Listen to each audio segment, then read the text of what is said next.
जिलों में हत्या का सिलसिला। रोम जल रहा था, वीरू बंसी बजा रहा।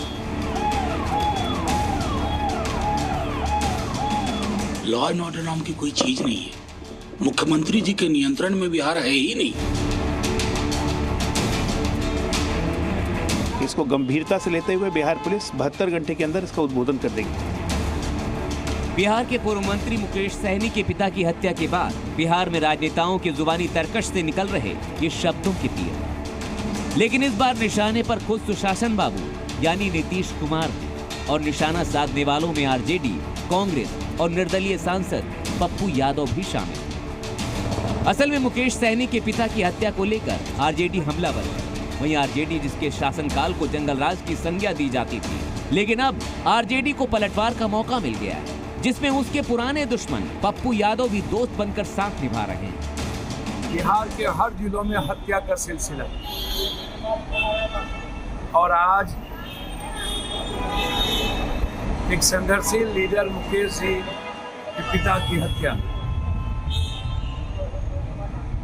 कंप्लीट रूप से रोम जल रहा था, वीरू बंसी बजा रहा। जात पात और विकास से इतर जंगल राज ही इकलौता वो मुद्दा है जो बिहार के हर चुनाव का एपिसेंटर बनता है और एक बार फिर से सत्ता के दोनों पक्ष एक दूसरे के इमेज को डेंट पहुंचाने की कोशिश में जुटे। एक प्रकार से प्रमाण पत्र है बिहार की सरकार का कि आप फेल कर गए हैं, आपसे हो नहीं पा रहा है, कोई चीज आपके नियंत्रण में नहीं है, कोई जिला ऐसा नहीं है। ये खबरें क्या इंगित करती हैं कि वहाँ सरकार नाम की कोई चीज नहीं है।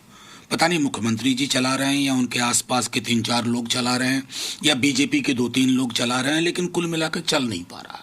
और चूंकि चल नहीं पा रहा है तो सबसे आसान विकल्प है कि अगर आपको बिहार को रिलीफ देना है तो कहिए कि हमसे नहीं हो पा रहा है, मैं छोड़ रहा हूँ। विपक्षी दलों को जेडीयू बीजेपी गठबंधन पर निशाना साधने का मौका मिल गया तो बीजेपी और जेडीयू अब डिफेंसिव मोड में आ गई। हत्या किसी की हो, ये जघन्य अपराध है।